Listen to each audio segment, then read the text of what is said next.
Ito po uli si Hernando. Magandang umaga o magandang hapon o magandang gabi, anumang oras dumating ang aking video sa inyo. Naway nasa mabuti kayong kalagayan sa awat tulong ng Diyos. Bago natin basahin ang pagpapatuloy ng pagbasa bilang 7 ay hayaan yung isalaysay ko ang buod ng nakaraang pagbasa bilang 6 ng banal na kasulatan. Ang buod ng pagbasa bilang 6 ang pagtawag ng Diyos kay Moises upang iligtas ang buong lahi ni Israel sa mapang-aping Faraon ng Ehipto at upang makamtan nila ang mga lupa ng Kanaan dahil ang mga taga-Kanaan ay di naging matuwid sa harap ng Diyos. Ang pagbasa bilang 7 ay magsisimula muli sa Kabanata 6 ng Exodus.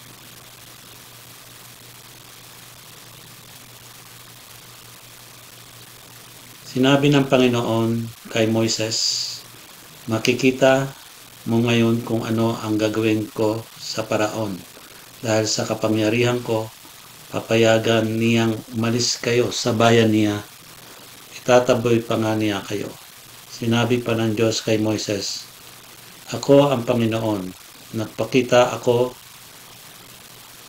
kina Abraham, Isaac at Jacob bilang makapangyarihang Diyos, pero hindi ko pinakilala sa kanila ang pangalan kong Panginoon. Gumawa ako ng kasunduan sa kanila at ibibigay ko sa kanila ang lupain ng Kanaan kung saan sila nanirahan bilang mga dayuhan. Narinig ko ang hinaing ng mga Israelita na inaalipin ng mga Ehipsyo at inalala ko ang kasunduan ko sa kanila. Kaya sabihin mo sa mga Israelita, ako ang Panginoon. Palalayain ko kayo sa pagkaalipin sa Ehipto sa pamamagitan ng aking kapangyarihan. Matinding parusa ang ibibigay ko sa Ehipsyo at ililigtas ko kayo sa pagkaalipin. Ituturing ko kayong mga mamamayan at ako'y magiging Diyos ninyo at malalaman ninyo na ako ang Panginoon ng inyong Diyos at nagligtas sa inyo sa pagkaalipin sa Ehipto. Dadalhin ko kayo sa lupain ipinangako kong ibibigay kina Abraham, Isaac at Jacob. Ibibigay ko ito sa inyo bilang pag-aari ninyo. Ako ang Panginoon." At sinabi ito ni Moises sa mga Israelita, pero hindi sila naniwala sa kanya dahil nawala na sila ng pag-asa sa sobrang pagpapahirap sa kanila bilang mga alipin. Sinabi ng Panginoon kay Moises, "Lumakad ka at sabihin sa Faraon na hari ng Ehipto na payagan na niyang umalis ang mga Israelita sa bayan niya." Pero sinabi ni Moises sa Panginoon, "Kung ang mga Israelita nga po ay hindi nakikinig sa akin, ang Faraon pa kaya? Lalo na't hindi ako magaling magsalita." Sinabi ng Panginoon kina Moises at Aaron, "Sabihin ninyo sa mga Israelita at sa Paraon na hari ng Ehipto na inutusan ko kayong pangunahan ang mga Israelita para lumabas ng Ehipto. Ito ang mga ninuno ng mga sambahayan na nagmula sa lahi ng Israel. Ang mga anak na lalaki ni Ruben na panganay na anak ni Israel ay sina Hanok, Palu, Hezron at Carmi. Sila ang mga pamilya nila ay ang mga angkan na nagmula kay Ruben. Ang mga anak na lalaki ni Simeon ay sina Hemuel, Hamin, Ohad, Jakin, Zohar at Shaul. Si Shaul ang anak ni Simeon sa isang Kananeya. Sila at ang mga pamilya nila ay ang mga angkan na nagmula kay Simeon. Ang mga anak na lalaki ni Levi ayon sa kasaysayan ng lahi niya ay sina Gerson, Kohat at Merari. Nabuhay si Levi ng 137 taon. Ang mga anak na lalaki ni Gerson ay sina Libni at Shimei.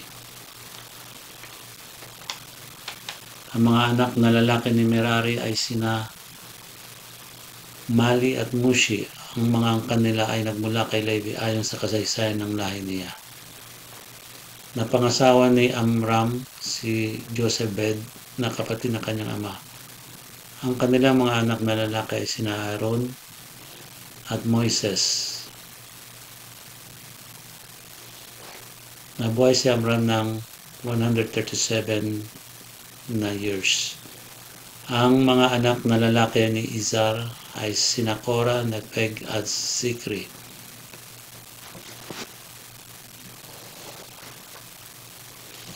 Ang mga anak na lalaki ni Ziel ay sina Mishael, Elzaphan at Sitri. Napangasawa ni Aaron si Elisheva na anak ni Aminadab na kapatid ni Nashon. Ang mga anak nilang lalaki ay sina Nadab, Abihu, Eleazar at Itamar. Ang mga anak na lalaki ni Korah ay sina Asir, Elkanah at Abiasap. Sila at ang mga pamilya nila at ang mga angkan nagmula kay Korah. Si Eliezer na anak ni Aaron ay nakapag-asawa ng isa sa mga anak ni Pitiel. Ang kanilang anak na lalaki ay si Phinehas. Sila ang mga ninuno ng pamilya nagmula kay Levi. Ang Aaron at Moises na nabanggit sa listang ito ay ang Aaron at Moises na inutusan ng Panginoon na manguna sa pagpapalaya ng bawat lahi ng Israel sa Egypto. Sila ang nakipag-usap sa Paraon na hari ng Egypto na palayain ang mga Israelita sa Egypto.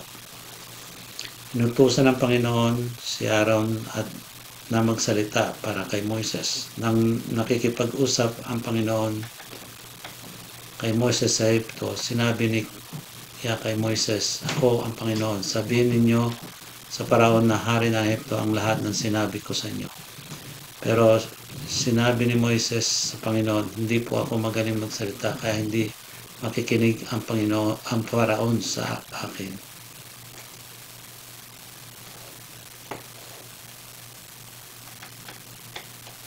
Exodus, Kabanata 7. Sinabi ng Panginoon kay Moses, "Makinig ka.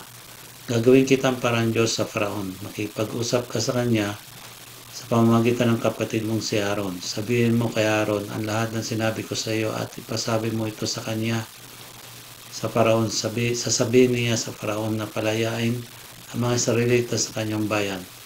Pero patitigasin ko ang puso ng Paraon at kahit na gumawa pa ako ng maraming himala at mga kamangamanghang bagay sa Egypto, hindi siya makikinig sa iyo. Pagkatapos parusahan ko ng matindi ang Egypto, palalayain ko ang bawat lahi ng Israel na mga mamayan ko kapag naparusahan ko ng Egypto na ang mga Egyptyo na napalabas na ang mga Israelita sa kanilang bansa, malalaman nilang ako ang Panginoon." Sinunod nila Moises at Aaron ang iniutos ng Panginoon sa kanila. Si Moises ay 80 taong gulang at si Aaron ay 83 taon naman na makipag-usap sila sa Paraon.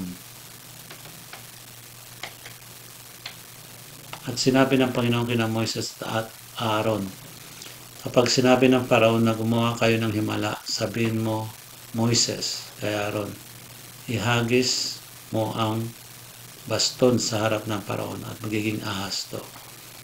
Kaya pumunta sina Moises at Aaron sa Paraon at ginawa ang sinabi ng Panginoon. Inihagis ni Aaron ang baston niya sa harap ng Paraon at ng kanyang mga opisyal at naging ahas to. Pinatawag naman ng Paraon ang kanyang matatalinong tao at mga salamangkero sa pamamagitan ng kanilang salamangka. Nagawa rin nila ang ganoong himala.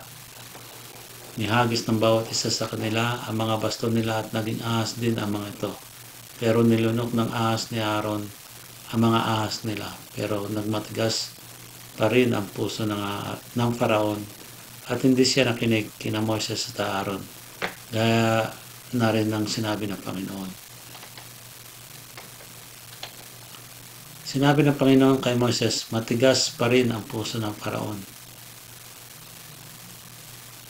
Hindi niya pinaalis ang mga mamayan ng Israel. Kaya puntahan mo bukas ng umaga ang Paraon habang papunta siya sa ilog Nilo. Dalhin mo ang baston na naging ahas at makipagkita ka sa kanya sa pampang ng ilog. Sabihin mo sa kanya, inutusan po ako ng Panginoon ang Diyos ng mga Hebreyo na sabihin ito sa inyo, paalisin mo ang mamamayan ko para makasamba sila sa akin sa ilang. Pero hanggang ngayon, hindi mo ito sinusunod.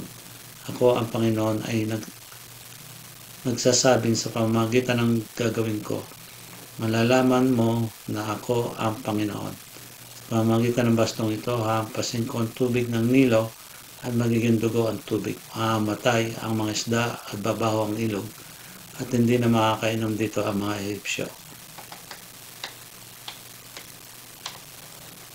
Sinabi pa ng Panginoon kay Moses, sabihin mo kay Aaron na iunat niya ang kanyang baston sa lahat ng tubig ng Ehipto, sa mga ilog, sapa, kanal at sa lahat ng pinag-iipunan ng tubig at magiging dugo ang lahat ng ito. Ngayon ito ang mangyayari sa buong lupay ng Ehipto, kahit na ang mga tubig sa mga sisidlang kahoy o bato ay magiging dugo. Sinunod ni Moises at Aaron ang inutos ng Panginoon. Habang nakatingin ang Paraon at ang kanyang mga opisyal, tinaas ni Aaron ang kanyang baston at hinampas ang ilog ng Nilo at naging dugo ang tubig. Namatay ang mga isda at umaho ang ilog kaya hindi nakainom ang mga Ehipsyo. Naging dugo ang lahat ng tubig sa Ehipto. Nagawa rin ito ng mga Ehipsyong salamangkero sa pamamagitan ng kanilang salamangka, kaya nagmatigas pa rin ang puso ng Paraon, hindi pa rin siya nakinig kina Moises at Aaron, gaya ng sinabi ng Panginoon. Bumalik ang Paraon sa palasyo niya at hindi pinansin ang nangyari. Naghukay ang mga Ehipsyo sa palibot ng ilog para makakuha ng tubig na inumin dahil hindi nila mainom ang tubig sa ilog. Pagkaraan ng 7 araw mula nang hampasin ng Panginoon ang ilog ng Nilo sa pamamagitan ni Aaron,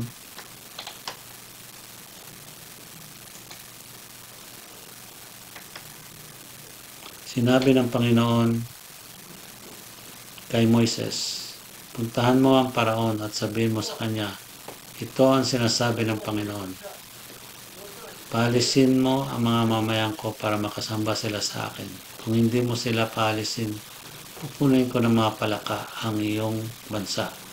Mapupuno ng palaka ang ilog ng Nilo at papasok ito sa palasyo mo, sa kwarto at kahit sa higaan mo. Papasok din ang mga ito sa bahay ng mga opisyal at mga mamamayan mo, at pati sa mga pugon at sa pinagmamasahan ng arena. Tatalunan ka ng mga palaka pati na ang mga mamamayan at ang lahat ng opisyal mo. Sinabi pa ng Panginoon kay Moises, sabihin mo kay Aaron na iunat niya ang kanyang baston sa mga ilog, sapa at mga kanal, at mapupuno ng palaka ang buong Ehipto. Kaya iniunat ni Aaron ang kanyang baston sa mga tubig ng Ehipto, at lumabas ang mga palaka at napuno ang buong Ehipto. Pero ginawa rin ito naman sa lamangkero sa pamamagitan ng kanilang salamangka, na palabas din nila ang mga palaka sa tubig ng Ehipto. Pinatawag ng Paraon sina Moises at Aaron at sinabi sa kanila, manalangin kayo sa Panginoon na tanggalin niya ang mga palakang ito sa aking bansa at paalisin ko ang mga kababayan niyo para makapaghandog sila sa Panginoon. Sinabi ni Moises sa Paraon, sabihin mo sa akin kung kailan ako manalangin para sa inyo, sa mga opisyal at sa mga mamayan mo para mawala ang mga palakang ito sa inyo at sa mga bahay ninyo. At ang matitira na lang na palaka ay ang mga nasa ilog ng Nilo. Sumagot ang Paraon, ipanalangin mo ako bukas. Sinabi ni Moises, matutupad ito ayon sa sinabi niyo para malaman niyo na walang ibang katulad ng Panginoon naming Diyos. Mawawala lahat ng palaka sa inyo maliban sa nasa ilog ng Nilo. Pag-alis nila Moises at Aaron sa harap ng Paraon, nanalangin si Moises sa Panginoon na alisin na ang mga palaka na pinadala niya sa Ehipto. At ginawa ng Panginoon ang pinakiusap ni Moises. Namatay ang mga palaka sa mga bahay, mga hardin at sa mga bukid. Tinipon ito ng mga Ehipsyo at ibinuntun dahil ito bumaho ang buong Ehipto. Pero nang makita ng Paraon na wala na ang mga palaka, nagmatigas na naman siya at ayaw niyang makinig kina Moises at Aaron gaya ng sinabi ng Panginoon. Sinabi ng Panginoon kay Moises, Sabihin mo kay Aaron na ihampas niya ang kanyang baston sa lupa at magiging lamok ang mga alikabok sa buong lupain ng Ehipto. Sinunod nila ito, kaya nang hampasin ni Aaron ang kanyang baston ang lupa, naging lamok ang mga alikabok sa buong lupain ng Ehipto. At dumapo ang mga ito sa mga tao at mga hayop. Tinangkarin ng mga salamangkero na gayahin ito sa pamamagitan ng kanilang salamangka. Pero nabigo sila. Patuloy na nagsidapo ang mga lamok sa mga tao at mga hayop. Sinabi ng mga salamangkero sa Paraon, ang Diyos ang may gawa nito. Pero matigas pa rin ang puso ni Paraon at hindi siya nakinig kina Moises at Aaron gaya ng sinabi ng Panginoon. Sinabi ng Panginoon kay Moises, bumangon ka ng maaga bukas at abangan mo ang Paraon habang papunta siya sa ilog. Sabihin mo sa kanya na ito ang sinasabi ko. Paalisin mo ang mga mamayan ko para makasamba sila sa akin. Kung hindi mo sila paalisin, padadalhan kita ng maraming langaw, pati na ang mga opisyal at mga mamayan mo. Mapupuno ng mga langaw ang mga bahay ninyo at matatabunan ng mga ito ang lupa, pero hindi ito mararanasan sa lupain ng Goshen kung saan naninirahan ang mga mamayan ko. Hindi dadapo ang mga langaw sa lugar na iyon para malaman nila na akong Panginoon ay nasa lupain iyon. Hindi magiging pareho ang trato ko sa mga mamayan ko at sa iyong mga mamayan. Ang himalang ito ay mangyayari bukas.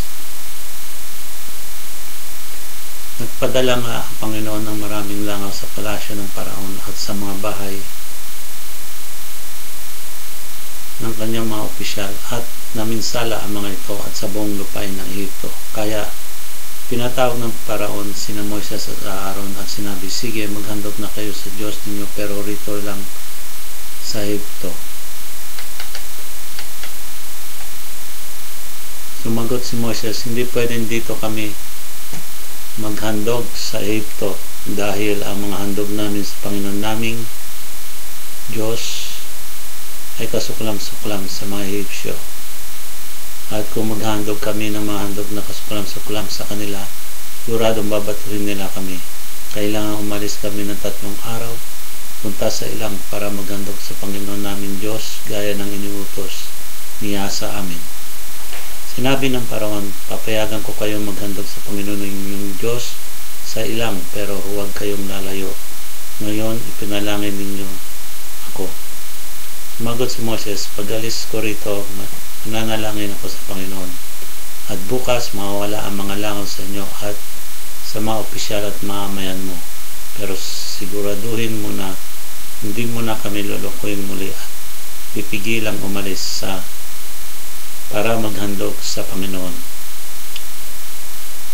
Umalis si Moises at nanalangin sa Panginoon at ginawa ng Panginoon ang pakiusap ni Moises. Umalis ang mga langaw sa lahat ng Ehipsyo, walang natira kahit isa. Pero nang matigas pa rin ang Paraon at hindi niya pinalis ang mga Israelita.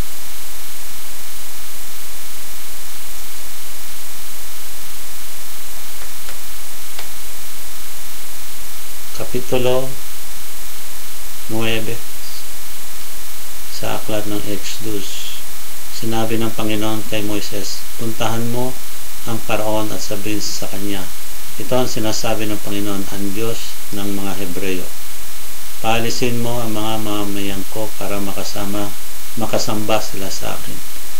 Kung hindi mo sila paalisin, padadalhan ko ng nakamamatay na sakit ang mga hayop mo na nasa bukid, kabayo, asno, kamelyo, baka, tupa at kambing. Hindi magiging pareho ang trato ko sa mga hayop ng mga Israelita at sa mga hayop ng mga Ehipsyo, at walang mamamatay sa mga hayop ng mga Israelita. Pinaalam ng Panginoon na gagawin niya ito kinabukasan at nangyari na. Namatay ang lahat ng hayop ng mga Ehipsyo, pero walang namatay ni isa man lang sa mga hayop ng mga Israelita.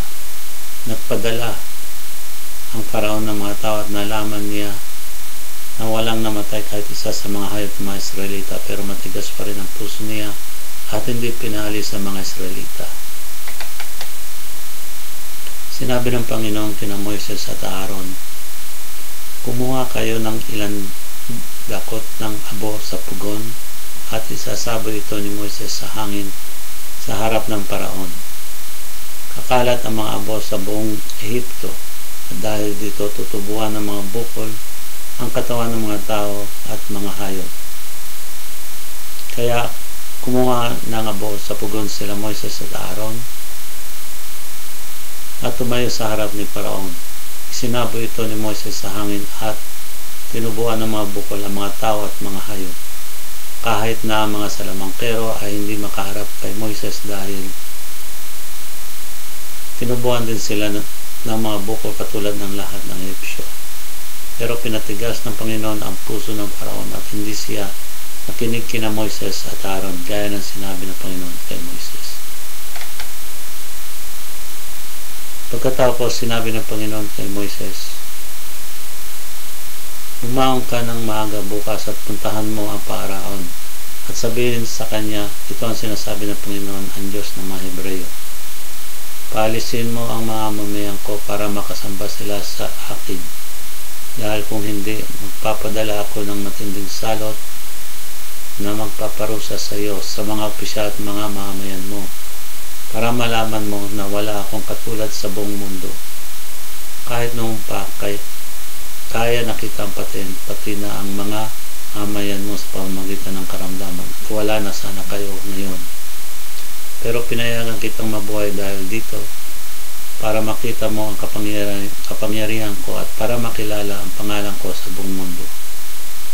Pero nagyayabang ka pa rin sa mamayan ko at hindi mo pa rin sila pinapayagang umalis. Kaya bukas, sa ganito ring oras, magpapaulan ako ng mga yelong parang bato at ang lakas ng pagbagsak nito ay hindi pa naranasan ng Ehipto mula nang maging bansa ito. Kaya iutos mo ngayon na isilong ang lahat ng hayop mo at ang lahat ng alipin mo na nasa bukid dahil ang sinumang nasa labas, tao man o hayop ay maamatay kapag tinamaan ng mga yelong parang bato. Natakot ang ibang mga opisyal ng Paraon at sinabi ng Panginoon. Kaya nang madali silang isilong ang mga alipin at mga hayop nila. Pero may ilan na binaliwala ang babala ng Panginoon. Pinabayaan lang nila ang mga hayop at alipin nila sa labas.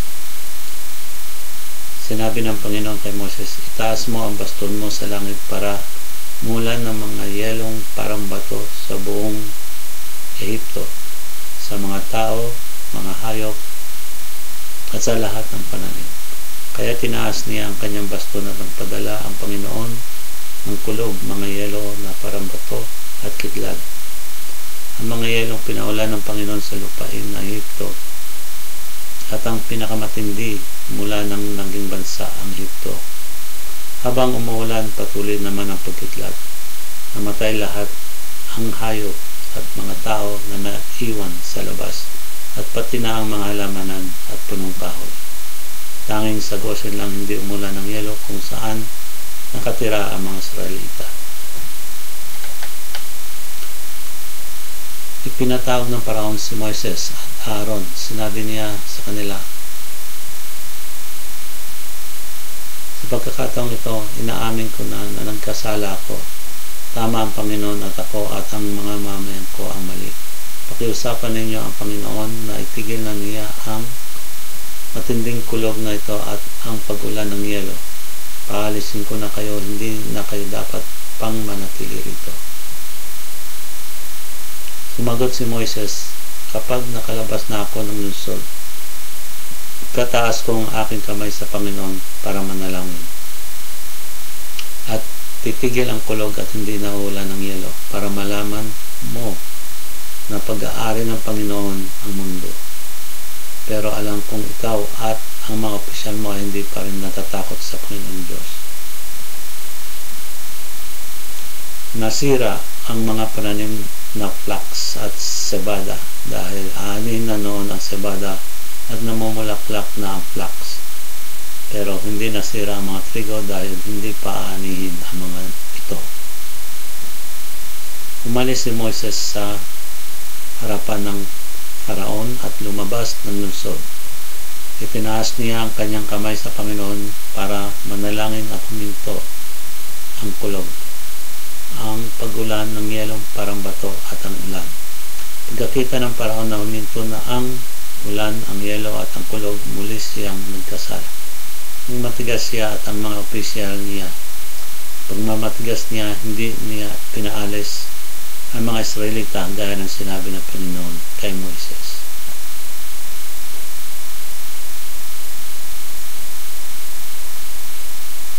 Kapitulo 10 ng Exodus. Sinabi ng Panginoon kay Moises, puntahan mo ang Faraon dahil pinatigas ko ang puso niya at ng mga opisyal niya para patuloy kong maipakita sa kanilang aking manghimala. At para may kwento ninyo sa mga anak at apo ninyo kung paano ko pinarusahan ang mga Ehipsyo, at kung paano ako gumawa ng mga himala sa kanila.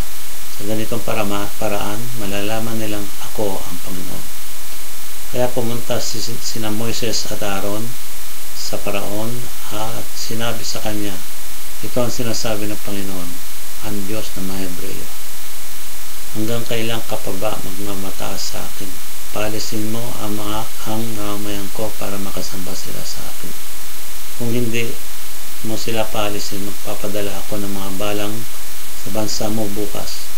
Sa sobrang dami nila, hindi na makikita ang lupa. Kainin nila ang mga pananim na hindi nasira ng pag-ulan ng yelo, maging ang lahat ng punong kahoy. Mapupuno ng balang ang iyong palasyo at ang mga bahay ng mga opisyal at mga mamamayan mo. Wala pang ganitong pangyayari sa kasaysayan ng Ehipto mula nang dumating ang inyong mga ninuno hanggang ngayon. Nang masabi ito ni Moises, umalis na siya.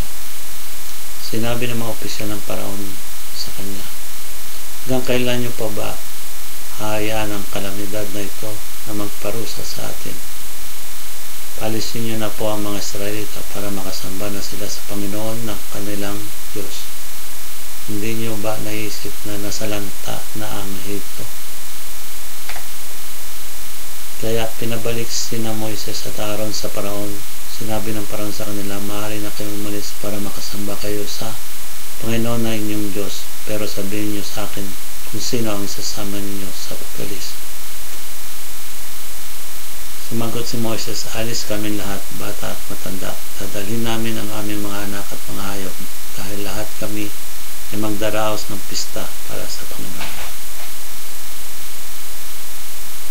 Sinabi ng Faraon ng may pag-iinsulto, sana'y samahan kayo ng Panginoon kung palalakarin ko kayo at ang pamilya ninyo. Malinaw na masama ang intensyon ninyo dahil tatakas kayo. Hindi ako papayag. Ang mga lalaki lang ang aalis para sumamba sa Panginoon kung iyan ang gusto ninyo. At pinalaya sina Moises at Aaron sa harapan ng Faraon.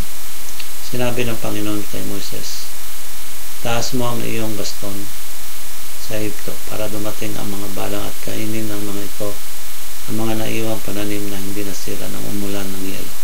Kaya tinaas ni Moises ang kanyang baston at nagpadala ang Panginoon ng hangin mula sa silangan buong araw at gabi. Kinaumagahan, nagdala ang hangin na napakaraming balang at dumagsa ito sa buong Ehipto. Hindi pa kailanman nagkaroon ng pagsalakay ng mga balang tulad nito sa buong Ehipto at hindi na magkakaroon pang muli. Dumagsa ang mga ito sa buong Ehipto hanggang sa mangitim ang lupa. Kinain ang mga naiwang pananim na hindi nasira ng mga yelo, pati ang lahat ng bunga ng mga puno. Walang naiwang pananim sa buong Ehipto. Agad na pinatawag ng Faraon sina Moises at Aaron at sinabi, nagkasala ako sa Panginoon na inyong Diyos at sa inyo, patawarin niyo ako muli at manalangin kayo sa Panginoon ninyong Diyos na tanggalin niya sa akin ang nakakamatay na salot na ito. Umalis si Moises at nanalangin sa Panginoon. Sumagot ang Panginoon sa pamamagitan ng pagpapadala ng malakas na hangin galing sa kanluran at inilapad nito ang mga balang sa dagat na pula. At wala ni isang balang na naiwan sa Ehipto. Pero pinatigas pa rin ng Panginoon ang puso ng Paraon at hindi niya pinaalis ang mga Israelita. Sinabi ng Panginoon kay Moises, itaas mo ang iyong kamay sa langit para magbalot ng kadiliman ng buong Ehipto. Kaya tinaas ni Moises ang kamay niya sa langit at ang dilim sa buong Ehipto. Sa loob ng 3 araw, walang lumabas na mga Ehipsyo sa kanilang bahay dahil hindi nila makita ang isa't isa. Pero may liwanag sa lugar na tinitirhan ng lahat ng mga Israelita. Pinatawag ng Paraon si Moises, sinabi, sige, sumamba na kayo sa Panginoon. Dalhin ninyo pati ng inyong pamilya, pero iwan ninyo ang mga hayop. Pero sumagot si Moises, kailangan namin dalhin ang mga hayop namin para makapag-alay kami ng mga handog na sinusunog para sa Panginoon namin Diyos. Dadalhin namin ang mga hayop namin, walang maiwan kahit isa sa kanila, sapagkat hindi namin alam kung anong hayop ang ihandog namin sa Panginoon. Malalaman lang namin ito kapag naroon na kami. Pero pinatigas ng Panginoon ang puso ng Paraon at hindi niya sila pinalis. Sinabi ng Paraon kay Moises, umalis ka sa harapan ko, huwag ka na ulit magpapakita sa akin dahil kung makikita pa kita, paapatay kita. Sumagot si Moses, kung iyan ang gusto mo, hindi na ako muling magpapakita sa iyo.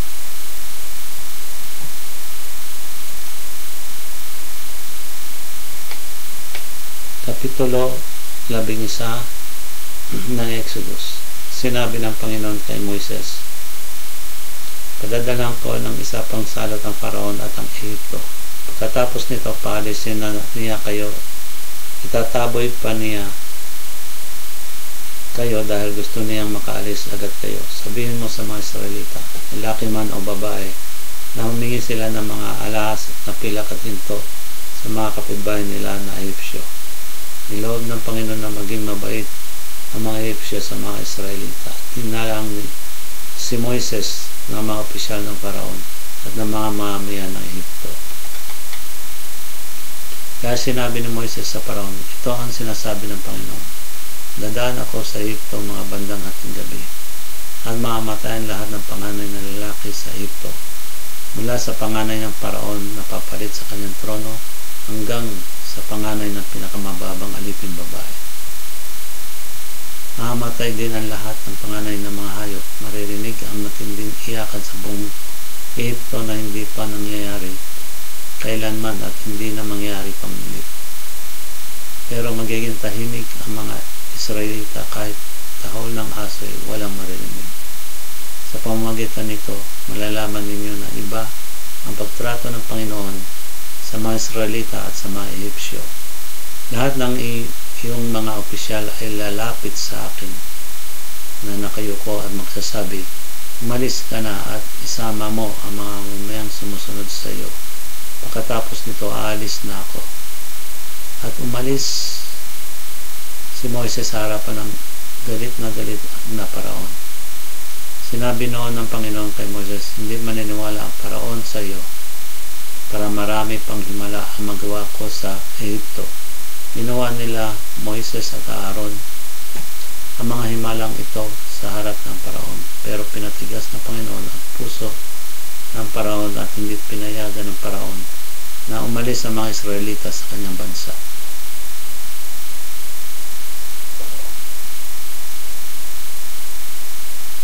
Kapitulo 12 ng Exodus.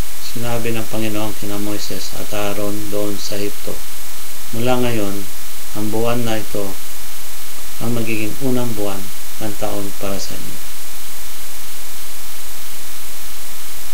Ipaalam ninyo sa buong kapulungan ng Israel na sa ika-10 araw ng buwan na ito, maghahanda ang bawat pamilya ng isang tupa o kambing. Kung maliit lang ang isang pamilya at hindi makakaubos ang isang tupa, maghati sila ng kapitbahay niya. Hatiin nila ito ayon sa dami nila at ayon sa mga kain ng bawat tao. Kailangan piliin ninyo ang lalaking kambing o tupa na 1 taon pa lang at walang kapintas. Alagaan ninyo ito hanggang sa dapit hapon ng ika-14 na araw ng buwan. Ito ang panahon ng kakatayin ng buong kapulungan ng Israel ang mga hayop. Pagkatapos kunin ninyo ang dugo nito at ipahid sa ibabaw at sa gilid ng hamba ng mga pintuan ng mga bahay na kakainan ninyo ng mga tupa. Sa gabing iyon, ang kakainin ninyo ay ang minitsyong tupa, mapapait na gulay at tinapay na walang pampalsa.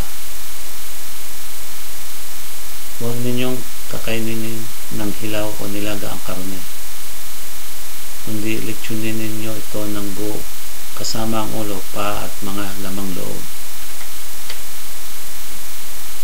Busin ninyo ito at kung may matira kinaumagahan, sunugin ninyo. Habang kumakain kayo, handa na dapat kayo sa pag-alis. Isuot ninyo ang inyong mga sandalyas at hawakan ang inyong mga baston at magmadali kayong kumain. Ito ang pista ng paglampas ng anghel na pagdiriwang ninyo bilang pagpaparangal sa akin. Sa gabing iyon, dadaan ako sa Ehipto at papatayin ko ang lahat ng panganay na lalaki na mga Ehipsyo, pati na ang panganay ng kanilang mga hayop. Parurusahan ko ang lahat ng Diyos ng Ehipto. Ako ang Panginoon.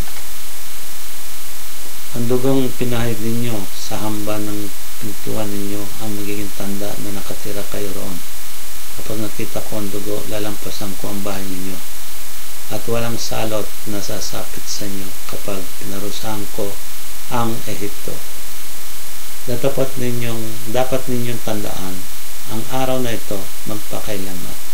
Pagdiwang ninyo ito taon-taon bilang pista ng pagpaparangal sa akin. Ang tuntuning ito ay dapat ninyong sundin hanggang sa mga susunod pang henerasyon. Sa loob ng 7 araw, kakain kayo ng tinapay na walang pampalsa. Sa unang araw, alisin ninyo ang lahat ng mga pampalsa sa bahay ninyo dahil ang sino mang kumain ng tinapay na may pampalsa mula sa una hanggang sa 7 araw ay hindi tuturing na kabilang sa Israel. Sa una at sa 7 araw, magtipon kayo para sumamba sa akin. Huwag kayong magtatrabaho sa araw na iyon maliban na lamang sa paghahanda ng pagkain na kakainin ninyo. Ito lang ang gagawin ninyo. Pagdiwang ninyo ang pista ng tinapay na walang pampalsa. Dahil magpapaalala ito sa inyo ng araw na inilabas ko ang bawat lahi ninyo mula sa Ehipto. Pagdiwang ninyo ito magpakailanman bilang tuntunin na dapat sundin hanggang sa mga susunod pang henerasyon. Simulan ninyong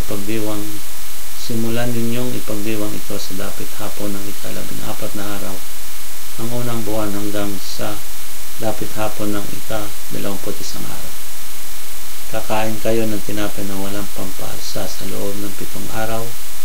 Dapat walang makitang pampalsa sa bahay ninyo. Ang sino man kumain ng tinapay na may pampalsa, katutubo na Israelita man o hindi, ay tuturing na hindi nakabilang sa mamayan ng Israel. Huwag na huwag kayong kakain ng tinapay na may pampalsa sa panahon ng pista saan man kayo nakatira. Pagkatapos, pinatawag ni Moises ang lahat ng tagapamahala ng Israel at sinabi, sabihin ninyo sa lahat ng pamilya ninyo na kumuha sila ng tupa o kambing at katayin nila para ipagdiwang lahat ang pista ng paglampas ng anghel. Patuloyin ninyo ang dugo nito sa mangkok. Pagkatapos kumuha kayo ng mga sanga ng isopo at isawsaw ito sa dugo at ipahid sa ibabaw at gilid ng hamba ng pintuan ninyo. At walang lalabas sa mga bahay ninyo hanggang umaga dahil dadaan ang Panginoon sa Ehipto para patayin ang mga panganay na lalaki ng mga Ehipsyo. Pero kapag nakita ng Panginoon ang dugo sa ibabaw at sa gilid ng hamba, ng mga pintuan ninyo, lalampasan lang niya ang mga bahay ninyo at hindi niya papayagan ang mamumuksa na pumasok sa mga bahay ninyo at patayin ang inyong mga pangalan na lalaki. Ang tuntuning ito ay dapat ninyong sundin at ng inyong mga sanimlahi magpakailanman. Ipagpatuloy pa rin ninyo ang seremonyang ito kapag nakapasok na kayo sa lupaing pinangako ng Panginoon na ibibigay sa inyo. Kapag nagtanong ang mga anak ninyo kung anong ibig sabihin ng seremonyang ito ang isasagot ninyo. Pista ito ng paglampas ng anghel bilang pagpaparangal sa Panginoon dahil nilampasan lang niya ang mga bahay ng mga Israelita sa Ehipto nang patay niya ang mga Ehipsyo. Pagkatapos magsalita ni Moses, yumukod ang mga Israelita at sumamba sa Panginoon at sinunod nila ang inuutos ng Panginoon kina Moses at Aaron. Ang hating gabi ngayon, pinatay ng Panginoon ang lahat ng panganay ng lalaki sa Ehipto mula sa panganay ng Paraon na tagapagmana ng kanyang trono hanggang sa panganay ng mga bilanggo na nasa bilangguan. Pinatay din niya ang lahat ng panganay na hayop. Nang gabing iyon, nagising ang Paraon at ang kanyang mga opisyal at ang lahat ng Ehipsyo at narinig ang matinding iyakan sa Ehipto dahil walang bahay na hindi namatayan. Nang gabi rin iyon, pinatawag ni Paraon sina Moises at Aaron at sinabi, "Malis na kayo, lisanin na ninyo ang aking bansa. Malis na kayo at sumamba sa Panginoon gaya ng pinapakiusap ninyo. Dalhin ninyo ang mga hayop ninyo gaya rin ng pakiusap ninyo at umalis kayo. Pero panalangin ninyo na kaawan ako ng inyong Diyos." Pinagmadali ng mga Ehipsyo ang mga Israelita na umalis sa kanilang bansa. Dahil sabi nila, kung hindi kayo alis, mamamatay kaming lahat. Kaya dinala ng mga Israelita ang mga minasa nilang harina na walang pampaalsa na nakalagay sa lalagyan. Ibinalot nila ito sa mga damit nila at pinasan. Sinunod ng mga Israelita ang sinabi sa kanila ni Moses na humingi sa mga Ehipsyo na mga alahas na pilak at pinto at mga damit. Niloob ng Panginoon na maging mabuti ang mga Ehipsyo sa mga Israelita. Kaya binigay ng mga Ehipsyo ang mga hinihingi nila. Sa ganitong paraan, nasamsan nila ang mga ari-arian ng mga Ehipsyo.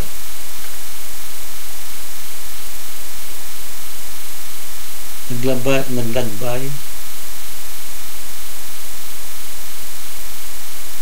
ang mga Israelita mula Rameses papuntang Sukot. Mga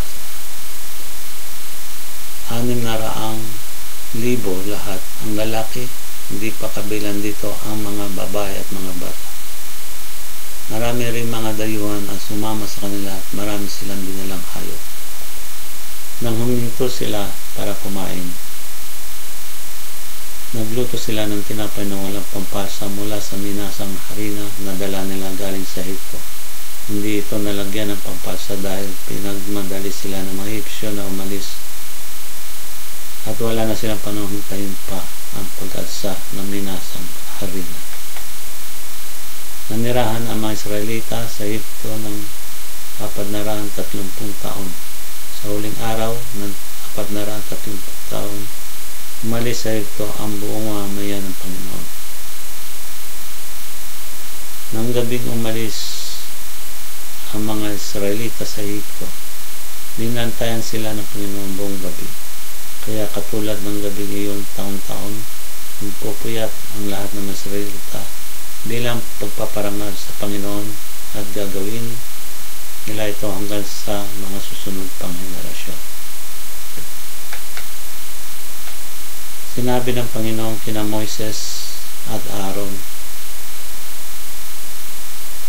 ito ang mga tuntunin tungkol sa pista ng paglampas ng anghel. Hindi dapat kumain ang mga dayuhan ng mga pagkain inihanda sa pistang ito.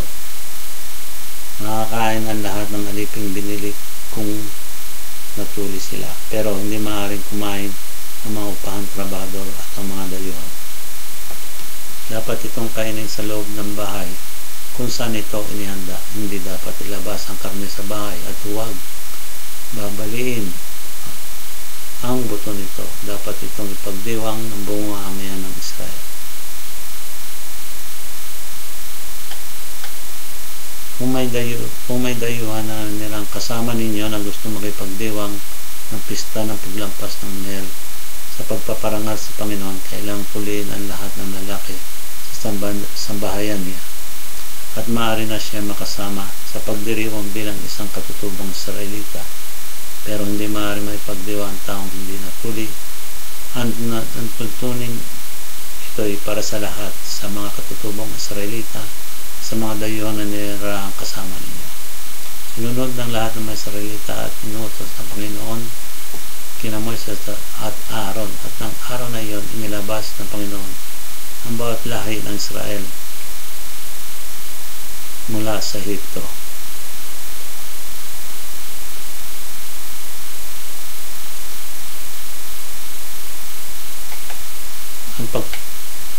Ang Kapitulo 13 na Exodus. Sinabi ng Panginoon kay Moses, italaga ninyo sa akin ang lahat ng panganay na lalaki ng mga Israelita at ang panganay na lahat ng hayop.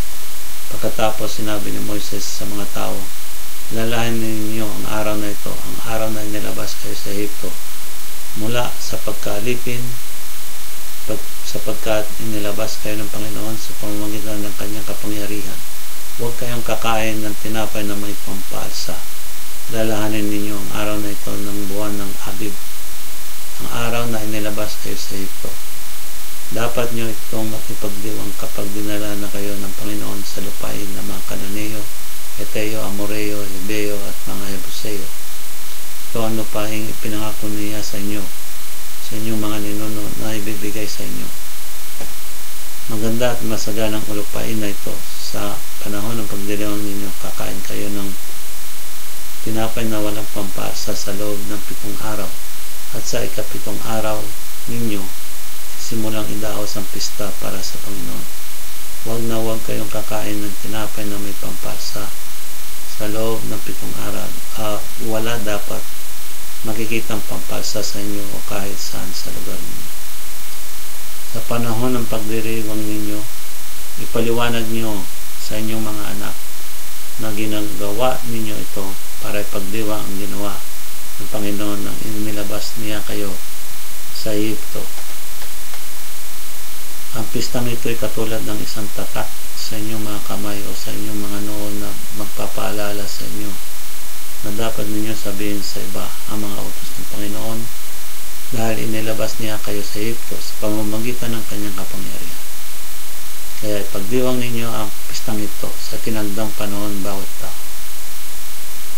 Kapag dinala kayo ng Panginoon sa lupain ng mga Kananeo na pinangako niyang ibibigay sa inyo mga ninuno, at sa inyo italaga nyo sa Panginoon ang inyong mga panganay na lalaki at pati na rin ang panganay ng inyong mga hayop, dahil pag-aari ito ng Panginoon.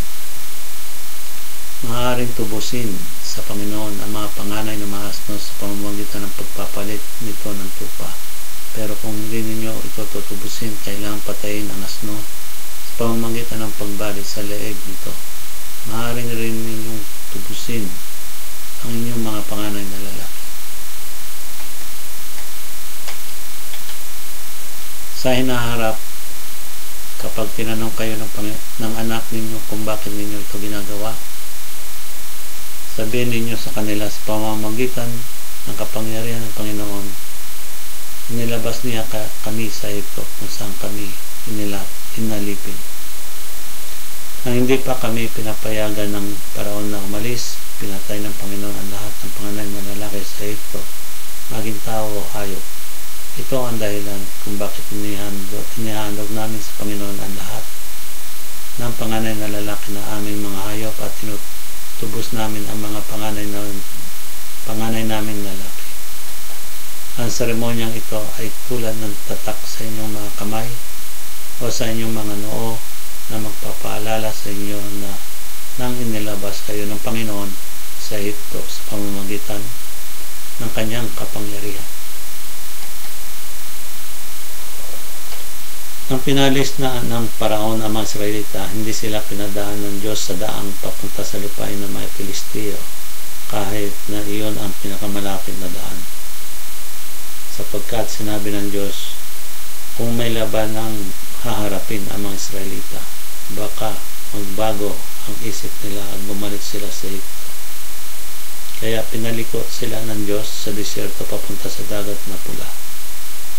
Armado ang mga Israelita para sa labanan ng lisanin nila ang Egypto.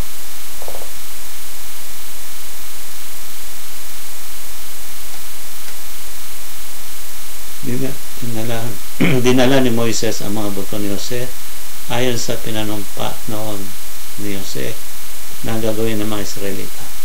Sinabi noon ni Jose, siguradong palalayan kayo ng Diyos kapag nangyari na yon. Dalhin ninyo ang mga buto ko sa pag-alis ninyo sa lugar na ito. Sa pag-alis nila sa Sukot, nagkampo sila sa Etam, sa dulo ng disyerto. Kapag araw, ginagabayan sila ng Panginoon sa pamamagitan ng makapal na ulap. At kapag gabi, ginagabayan sila sa pamamagitan ng naglalagablab na haliging apoy na nagbigay sa kanila ng liwanag para mapaglagbay sila araw man o gabi. Nangunguna sa kanila ang makapal na ulap kapag araw at ang naglalagablab na haliging apoy kapag gabi.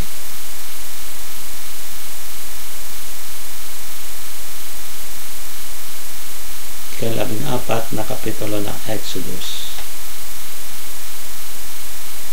Sinabi ng Panginoon kay Moises, sabihin mo sa mga Israelita na bumalik sila malapit sa Pi-hahirot, sa gitna ng Migdol, ang dagat na pula, at magkampo sila roon sa tabi ng dagat sa harap ng Baal-Zephon. Iisipin ng Paraon na nagkaligaw-ligaw kayo at hindi na makalabas ng disyerto. At patitigasin ko ang kanyang puso at habulin niya kayo. Pero papatayin ko siya at ang kanyang mga sundalo sa pamamagitan nito'y mapaparangalan ako at malalaman ng Egyptyo na ako ang Panginoon. Kaya ginawa ito ng mga Israelita. Nang mabalita ng hari ng Egypto na tumakas sa mga Israelita, nagbago ang isip niya at ang lahat ng opisyal tungkol sa pag-alis ng mga Israelita. Sinabi nila, ano ba ang ginawa natin? Bakit natin pinaalis ang mga Israelita? Ngayon, wala na tayong mga alipin. Kaya inihanda ng Paraon ang karuwahe niya at ang kanyang mga sundalo. Dinala niya ang 600 na pinakamahuhusay na karuwahe ng Egypto at ang iba pang mga karuwahe. Bawat isa'y pinamamahalaan ng opisyal. Pinatigas ng Panginoon ang puso ng Paraon na hari ng Egypto. Kaya hinabol niya ang mga Israelita na naglalagbay ng buo ang loob. At ang mga Egyptyo na sumama sa paghabol ay ang mga sundalo ng hari. Kasama ang mga bayan niya sakay ng kanilang mga kabayo at karuwahe. Naabutan nila ang mga Israelita sa pinagkakampuhan nila sa tabi ng dagat na pula, malapit sa Pi-hahirot, sa harap ng Baal-Zephon. Nang papalapit na ang Paraon at ang kanyang mga sundalo, nakita sila ng mga Israelita, kaya lubha silang natakot at humingi ng tulong sa Panginoon. Sinabi nila kay Moses, bakit dito mo kami dinala sa disyerto para mamamatay? Wala bang libingan doon sa Egypto? Bakit mo pa kami pinalabas sa Egypto? Hindi ba't sinabi namin sa iyo sa Egypto na pabayaan mo na lang kaming magpaalipin sa mga Egyptyo? Mas mabuti pang nanilbihan na lang kami sa mga Egyptyo kaysa sa mga matay dito sa disyerto. Sumagot si Moises sa mga tao, huwag kayong matakot, magpakatatag kayo at makikita ninyo ang pagliligtas ng Panginoon sa inyo sa araw na ito. Ang mga Egyptyong nakikita ninyo ngayon ay hindi na ninyo makita kung muli. Ang Panginoon ang makipaglaban para sa inyo. Hindi nyo na kailangan makipaglaban pa. Pagkatapos, sinabi ng Panginoon kay Moises, bakit patuloy ka pa rin humihingi ng tulong sa akin? Sabihin mo sa mga Israelita na magpatuloy sila sa paglalakbay. Pagkatapos, itaas mo ang iyong baston sa dagat para mahati ang tubig at makatawid ang mga Israelita sa tuyong lupa. Patitigasin ko ang puso ng mga Ehipsyo para habulin nila kayo, pero lilipulin ko ang Paraon at ang kanyang mga sundalo, mga kabayo at mga karwahe. Sa pamamagitan nito mapaparangalan ako. At kapag nalipol ko na sila, malalaman ng mga Ehipsyo na ako ang Panginoon. Pagkatapos lumipat sa hulihan ang anghel ng Diyos na nangunguna sa mamamayan ng Israel. Ganoon din ang makapal na ulap. Tumigil ito sa gitna ng mga Israelita at mga Ehipsyo. Sa buong gabi, nagbigay ng liwanag ang ulap sa mga Israelita at nagbigay ng kadiliman sa mga Ehipsyo. Kaya lumipas ang gabi na hindi nakalapit ang mga Ehipsyo sa mga Israelita. Pagkatapos, tinaas ni Moises ang kanyang kamay sa dagat at nahati ang dagat sa pamamagitan ng malakas na hangin na pinadala ng Panginoon mula sa silangan.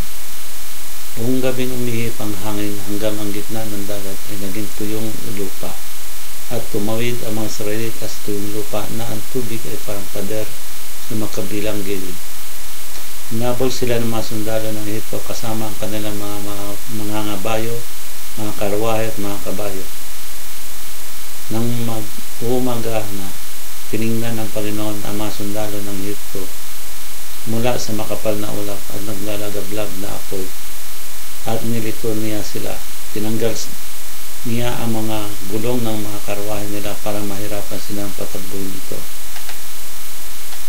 Sinabi ng mga Ehipsyo, umatras na lang tayo sa mga Israelita dahil ang Panginoon ang lumalaban sa atin para sa kanila. Nang makatawid na ang mga Israelita, sinabi ng Panginoon kay Moises, itaas mo ang iyong kamay sa dagat para bumalik ang tubig at matabunan ang mga Ehipsyo at ang karwahe nila at mga bayo. Kaya tinaas ni Moises ang kanyang kamay sa dagat at nang sumisikat na ang araw, bumalik ang tubig sa dating lugar. Tinangkang tumakas ng mga Ehipsyo pero ipinaanod sila ng Panginoon sa dagat. Tinabunan ng tubig ang lahat ng sundalo ng Paraon na humabol sa mga Israelita, pati ng kanilang mga bayo at karwahe. Wala ni isa mang nakaligtas sa kanila. Pero ang mga Israelita ay dumaan sa tuyong lupa sa gitna ng dagat na parang pader ang tubig sa magkabilang gilid. Sa araw na iyon, iniligtas ng Panginoon ang mga Israelita sa kamay ng mga Ehipsyo at nakita ng mga Israelita ang mga bangkay ng mga Ehipsyo na nakahundusay sa dalampasigan. Nakita ng mga Israelita ang dakilang kapangyarihan ng Panginoon na ginamit niya laban sa mga Ehipsyo. Dahil dito, ginalang nila ang Panginoon at siya pinagtiwalaan nila at ang lingkod niyang si Moises. Hanggang dito na po lamang ang pagbasa bilang 7. Sa sunod na pagbasa bilang 8, ang mga awit ni Moises at paglalakbay patungo sa ilang ng Sinai ang susunod na video. Biyaya ng ating Panginoong si Kristo ay sa inyong lahat. Siya nawa.